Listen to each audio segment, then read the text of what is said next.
It's the Locked On Podcast Network, your team every day.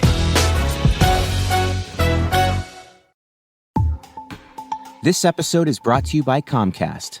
Over the next decade, Comcast is committing $1 billion to reach 50 million low-income Americans with the tools they need to succeed in a digital world. Learn more at comcast.com/education. You're Locked On Panthers, your daily podcast on the Florida Panthers. Part of the Locked On Podcast Network, your team every day.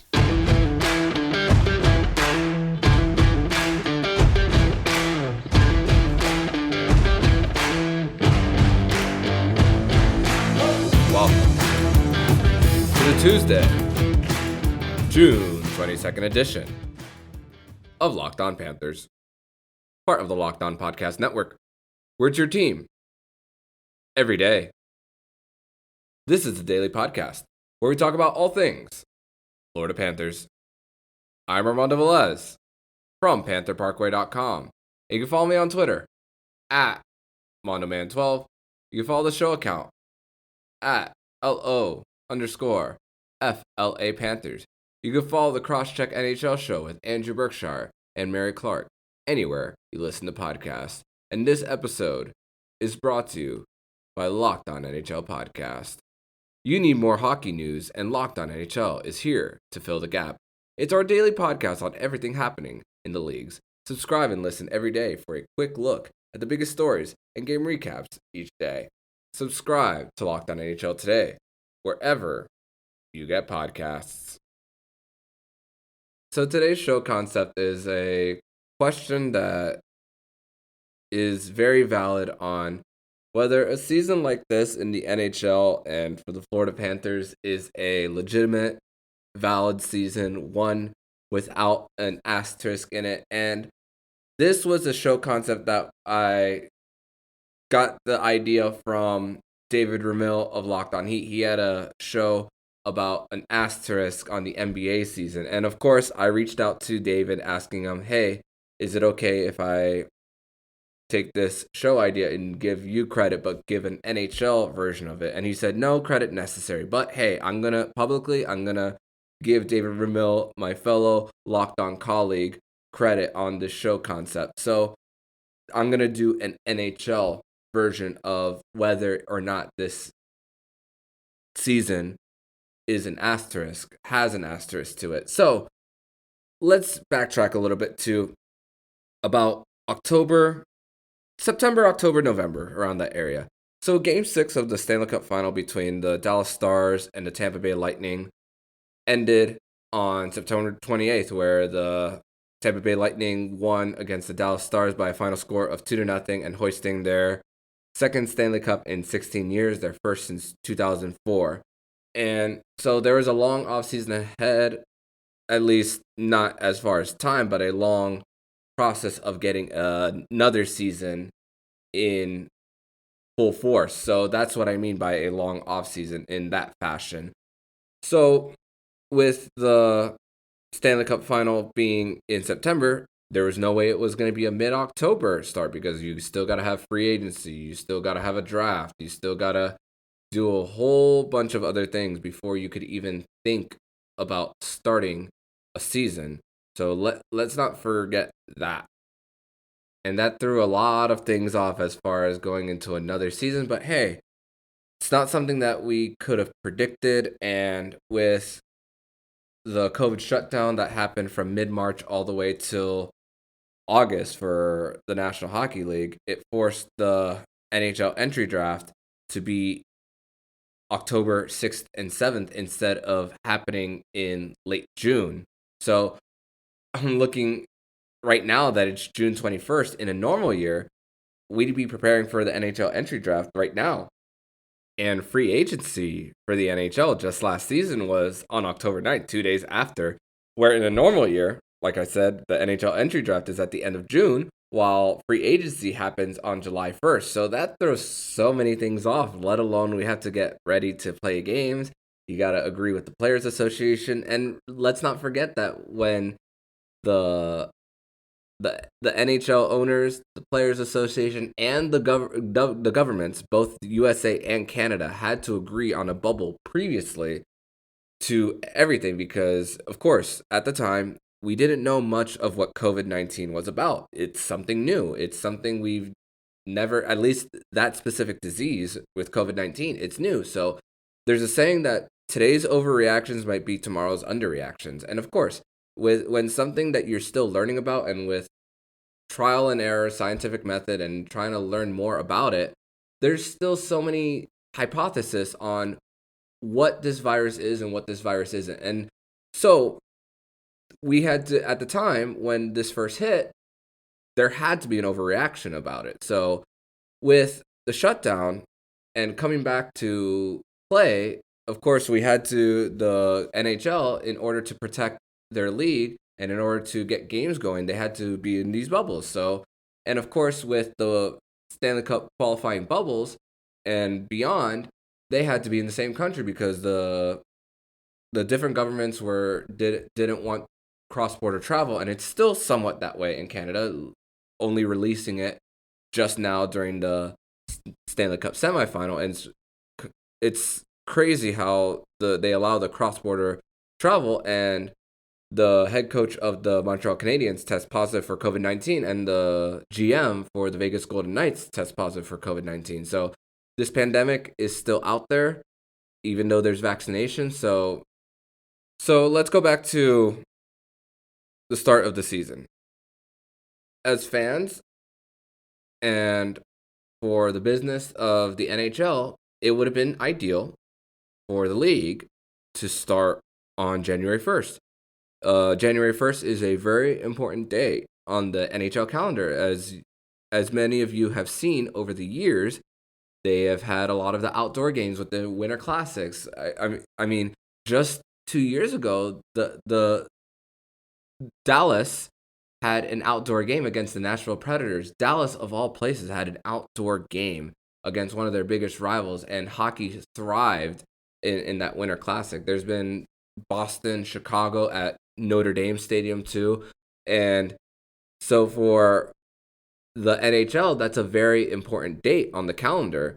So unfortunately, the league wasn't able to get the January 1 start date because of agreements with the Players Association and, of course, the Canadian government and the U.S. government, because you had to have your own Canadian division, because with the other leagues of the NBA and Major League Baseball, the luxury of those leagues is that they only have one team playing in Canada with the Toronto Blue Jays and the Toronto Raptors. So it's easier for them, for one team to travel to the United States and for them to be their home for that season. The Toronto Blue Jays, the last 2 seasons, have been playing in Buffalo, New York, and part of them in Dunedin, Florida, where their spring training is.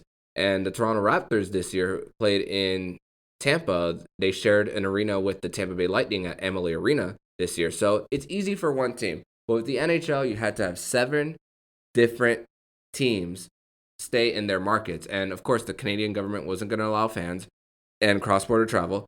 And that in itself made it more difficult for the NHL to bring back their season. But that's not to say that the other leagues didn't have a difficult time bringing back their sport.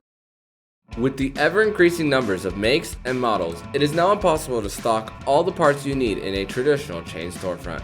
Why endure often pointless or seemingly intimidating questioning and wait while the counterman orders the parts on his computer, choosing only brand his warehouse happens to carry?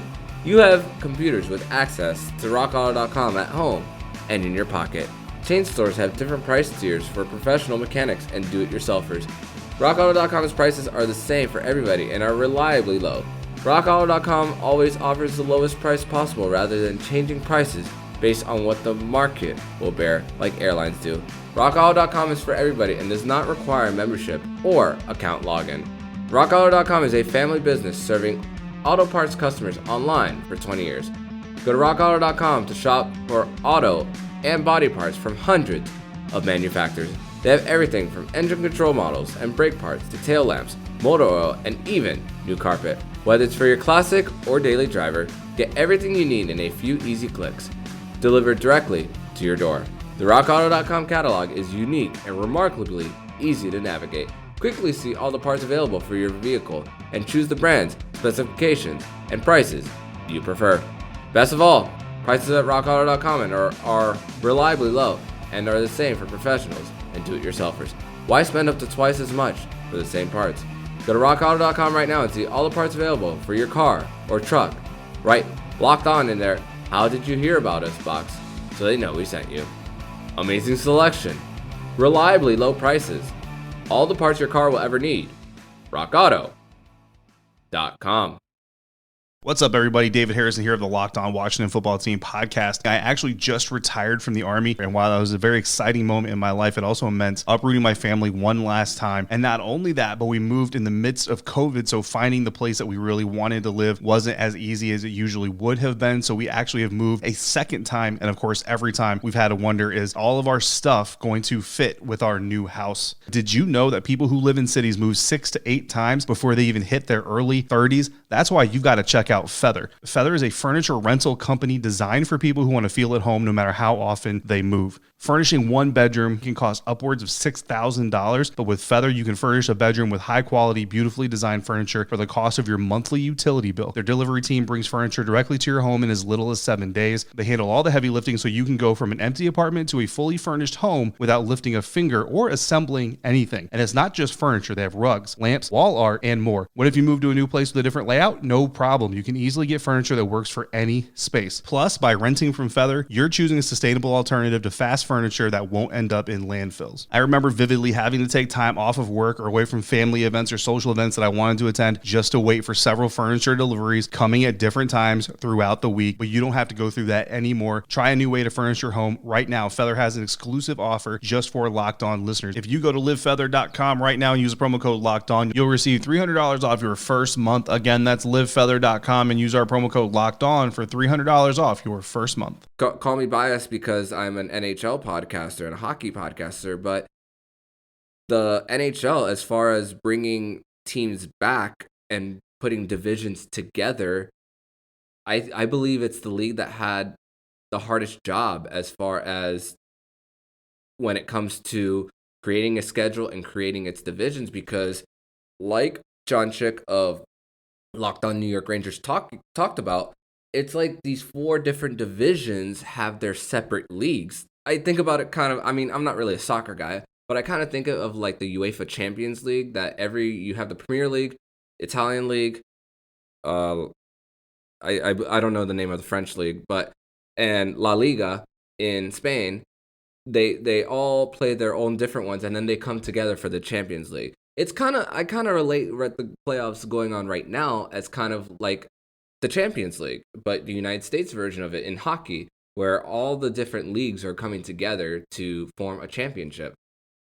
And one thing that irked me about what Gary Bettman said before the season even started, just to remind you guys what he said, was, oh, we're lucky to be even playing a season this year because we're better off not playing a season because we're losing so much money. I mean, number one, he's correct. I get where he's going there. But number two, let's not forget that commissioners, agents, they're lawyers. They're not going to fully reveal the actual truth of what is really going on. So what Gary Bettman really said was, hey, we're doing this because it's best for our game to be played, because players want to make money and fans want to see the game. The as David said in his version of the NBA part, it's money driven. The TV networks need to fill a certain quota as far as getting a certain amount of games. But let's not forget this. One thing that I really emphasized when I first took over the podcast as well was that the NHL and NBC Sports had to finish at a certain time. And a lot of people were talking about how why are the Tampa Bay Lightning and the Montreal Canadiens series on USA Network? So with the Olympics going on and the qualifiers, which in in a normal year would have happened last year, not this year, conflicted with the Stanley Cup playoffs. So they're going to put the Olympic qualifiers on because, of course, the demand for watching the Olympics is more than the NHL, unfortunately. And this week specifically was golf's third major of the year, the U.S. Open. So that meant that NHL was going to take a backseat, at least for this weekend, being on USA Network versus NBCSN or the national affiliate of NBC. However, with NBC transitioning into the Olympics once the season is over, there is a time crunch for the NHL to have a certain amount of games in a certain window for the season. So the NHL, with them not coming to an agreement along with the NHLPA and the government of USA and Canada, they unfortunately had to do the 56 games. And honestly, if we're talking about the different pods as far as the different teams playing, if you did an 82 game season or even 72 like what the NBA did, and you still split up into those 4 divisions, I mean, you got tired of I got tired of a Tampa Bay Lightning playing them 8 times. I got tired of Carolina playing them 8 times, Detroit, Dallas, Nashville. Imagine if there was a regular 72 or 82 game season and you had to play them. God, I'm not trying to do mental math in my head right now, but it would be more than 8 times. And you had those pods. Oh my goodness, that would be horrible for the league in that part. So honestly, when it came to the 56 and playing just those teams a certain amount of times, then those teams 8 times, cool. However, because the not allowing the cross-border travel between USA and Canada and the quarantine restrictions, I mean, let's not forget that Canada had the 14-day quarantine period before you could even join your team. They have quarantine hotels over there up in Canada, and Pierre-Luc Dubois had to quarantine for 14 days before he could even join the Winnipeg Jets when he got traded early on in the season in exchange for Patrick Laine. So let's not forget that part of it. But at the same time, if they had a regular 72, 82 game season, despite being in the pandemic year, and I get it, they want to restrict travel and not risk spreading it even more across the U.S. But let's say it wasn't as risky as what COVID is. Let's say it's not as risky as COVID is. Then if you're thinking of a regular 72, 82 game season, then you could have allowed the U.S. to do their regular schedule and play those teams more than just the Central Division and play the other teams multiple times because it's within the country. And then Canada just play them. But at the same time, other teams, the Canadian teams especially, would say, hey, that's not fair. If we need to have this, then the other teams need to have this too. And that was just going to create a huge amount of issues all throughout the season. And it was going to be a nonstop topic because, I mean, it's already a topic really about every fan base in the NHL. It's not just Florida Panthers. We can wonder all we want. And this is something I talk about all the time here on the podcast. How would this Florida Panthers team face off against their regular Atlantic Division opponents? And I mean, I think they'll do well against a Boston, Toronto, Montreal. But I also think, but other teams think about that too. Like, do you think you don't think Colorado and Vegas fans think about how they would face off against the other teams in the Eastern Conference in a regular year? How St. Louis, and even though they were swept in the first round by the Colorado Avalanche, how they would face off against the Chicago Blackhawks, a rebuilding Chicago Blackhawks team. They want to face their rivals. But of course, based on the pandemic, you had to have these pods. It was just a part of it. So there was a lot of unknowns. That's the thing. That there's so many unknowns. How would Connor McDavid, who had a over 100-point season, who's gonna win the Hart Trophy this year for the most valuable player in the National Hockey League, so how would Connor McDavid do against the other teams in the National Hockey League? So those are many questions to ask. BetOnline is the fastest and easiest way to bet on all your sports action. Baseball's in full swing, and you can track all the action at BetOnline. Get all the latest news and odds and info for all your sporting needs, including MLB, NBA, NHL, and all your UFC/MMA action. Before the next pitch, head over to BetOnline on your laptop or mobile device and check out all the great sporting news, sign-up bonuses, and contest information. Don't sit on the sidelines anymore, as this is your chance to get into the game as teams prep for their run to the playoffs. Head to the website and use your mobile device to sign up today and receive your 50% welcome bonus on your first deposit. BetOnline, your online sportsbook experts. Use the promo code LOCKEDON. This episode is brought to you by Clorox Compostable Cleaning Wipes.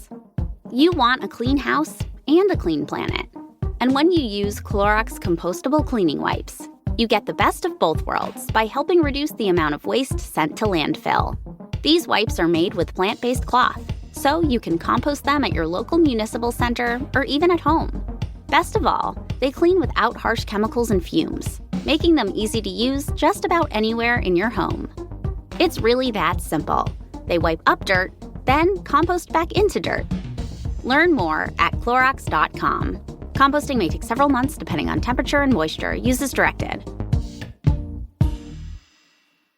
But when I look at the Final Four. I think about who's there and who's not. And you could argue that at least 3 out of the 4 teams that made it in Vegas, Tampa Bay, and New York, those 3, you kind of expected them to be there. Montreal was the only one team that was not expected to be there. But in a normal regular season, though, those happen as well. That teams that are not expected to make it all the way to at least in the regular season conference finals, they make it. So and this is the thing. This is the thing about hockey, is it's not like the NBA where you give the ball to one player and then they could score at will at a basket. You have to get through defenders in hockey, be hit by boards, handling a puck not with your hand, while in basketball you handle the ball with your hand and get checked and back checked, forechecked, all that stuff. So it's harder to handle a puck than it is to dribble a basketball. I mean, if people want to debate me on that, they can go ahead, but my opinion stands on it's harder to handle a puck than it is to dribble a basketball. And also, you don't have a person who's blocking shots once the shot is off at the rim, because once it goes over an arch, you can't touch the ball. You have to let it touch the rim, and there's no goalies in basketball. While in hockey, you have a big size goalie covering the net, so it's harder to score in a sport like hockey. But also in hockey, there's also more opportunities for pucks to bounce certain ways as well. It could deflect off somebody. The goalie can be screened as well, and that can create a little bit of luck for teams. I mean, of course, in every sport, when it comes to winning a championship, some luck is involved. Not completely, some luck is involved, and you need to take care of that luck when breaks do go your way and take advantage of those. And honestly, credit to Montreal. They've taken advantage so many times of the breaks that they've been given to them. And an example of that was Game 3, where Marc-Andre Fleury had a crucial mistake where the Vegas Golden Knights were not able to seal Game 3, where they were up. It looked like they were going to win, go up 2-1, steal the game on the road, steal home ice again. And then Marc-Andre Fleury has a horrible turnover to create the game-tying goal for the Montreal Canadiens. And then the Montreal Canadiens eventually tied the game, bring it to overtime, and then they win it in overtime to take a 2-1 series lead. I mean, that, as of this recording, the series is tied right at this point right now, with game 5 being tonight, with this recording coming out tonight against the Vegas Golden Knights back in Vegas. So there's a little bit of luck, and there's a little bit of one mental error in hockey that one team could take advantage of it, and that could create so much momentum. I mean, think about the momentum that the Montreal Canadiens had when they came back from a 3-1 series lead against the Toronto Maple Leafs and won that series. That created that extra momentum going into the next series against the Winnipeg Jets, where they swept them. I mean, sure, you could argue that Winnipeg swept Edmonton and then had that whole week off while the momentum of Montreal kept them going. So that's a valid argument, which is understandable. But with a sport like basketball, usually it's the best player on the best team. It's not like that in the NHL. It's not like that in hockey. It's just not how it works. But also, let's not forget, though, some of the teams that had to go through major adversity in order to run to the finish to complete their season. Like I've mentioned on this podcast before, the Dallas Stars had their outbreak really early in the season, and they had a snowstorm as well that postponed even more games. So that made their season even more difficult. And Dallas Stars were coming off a Stanley Cup final run where they lost in 6 games to Tampa Bay and a shortened offseason, and along with a breakout of COVID, and they barely missed the playoffs. So in a normal year where they don't have to deal with that type of adversity on their team, in a normal year, you could argue that Dallas could have easily punched their ticket in if they were back in the regular Central Division, which they will be next season. And with also, even though the Carolina Hurricanes dealt with their adversity with COVID, they were able to bounce back and they were able to complete their season. Their outbreak didn't last as long as Dallas, but they had to deal with adversity as well. But of course, the team that I feel bad for the most was a team like the Vancouver Canucks. Sure, they were out of the playoffs. There was no way they were going to make it, and especially with the crunch that they had, they were out for like 2.5 weeks, I believe. God, that's a long time. And especially with the reports out there that said, oh, so many players have had to be injected with IVs. And you know what? With me being a podcaster and a human being as well, thinking about the human side of all this, there's not cameras pointing at these players of them coughing and laying down on like how they're feeling. We could only do with what the reports give us. So we got to have a little bit of sympathy for the players of the Vancouver Canucks if the reports are true that they were feeling ill and they were feeling bad, and about the comfort level of each player on whether they feel comfortable to return to play, and not only just return to play, but the crunch of it too, and bringing so many AHLers too into the mix onto the team. And funny enough, when they did return to play, their first game, I believe, if I remember on the top of my head, was a win against the Toronto Maple Leafs. So another way to poke fun at the Toronto Maple Leafs. Also, I mean, Toronto blew a 3-1 series lead. Let's not forget that. Don't forget that they blew a 3-1 series lead. And it just... And the worst part about all this was that the NHL was so focused more on completing these 56 games that they just put these NHL players as a product for their bottom line instead of really caring about some of these players who were reportedly sick and all that. So that the almighty dollar for the NHL was really what drove them to complete a season for the Vancouver Canucks, and they were doing legitimately everything to not go by points percentage when it was clear everybody and their mothers knew that the Vancouver Canucks weren't making the playoffs, and they still found a way to put this huge schedule crunch into the North Division with the Vancouver Canucks. And the worst part about it is, even with regular season games for Vancouver and Calgary, there was a few games that they had in a row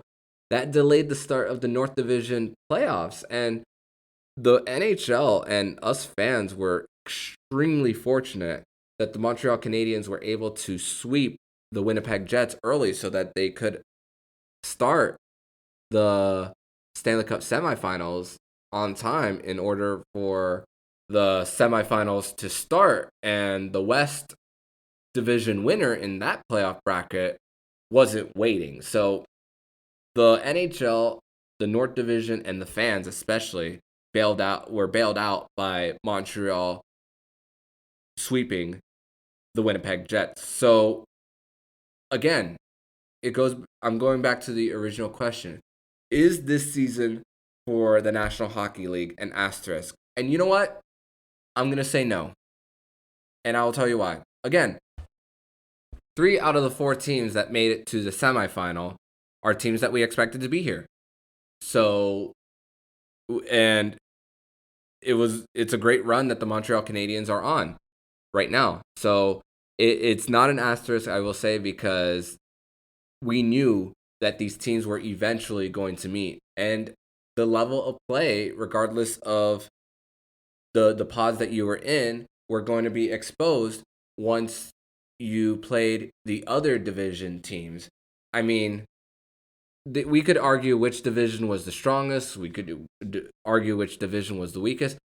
It's funny. I noticed that a lot of Central Division playoff fans were saying, oh, the North Division is the weakest division. And a lot of North Division people were saying, oh, no, the Central Division is the weakest division. And many people, some were even arguing the West Division because all the California teams stink. I mean, but nobody says the East Division is the weakest. So, I mean, I think we could very well say that the East Division was the strongest. But as far as the which one was the weakest, that's subjective if we're being honest. For me, I think it's the North. The point is, it was all going to figure out itself by the time they got to the Stanley Cup final. And as of this recording, the Tampa Bay Lightning just defeated the New York Islanders by a final score of 8-0, a touchdown and a 2-point conversion victory for the Tampa Bay Lightning, and they are 1 win away from the Stanley Cup final. And man, it was going to figure itself out anyway. Like I said, no point in arguing the LTIR rules that the Tampa Bay Lightning did, because they didn't break any rules, because Coach Q went through the same thing in 2015 with Patrick Kane and the Chicago Blackhawks. So it was going to figure itself out. The Tampa Bay Lightning, they were in the final last year, winning it, and they're going to be back because they kept a good part of their core together to make another run despite using LTIR. And Vegas, they're right now tied at 2 games apiece against the Montreal Canadiens, with Game 5 tonight at 9 p.m.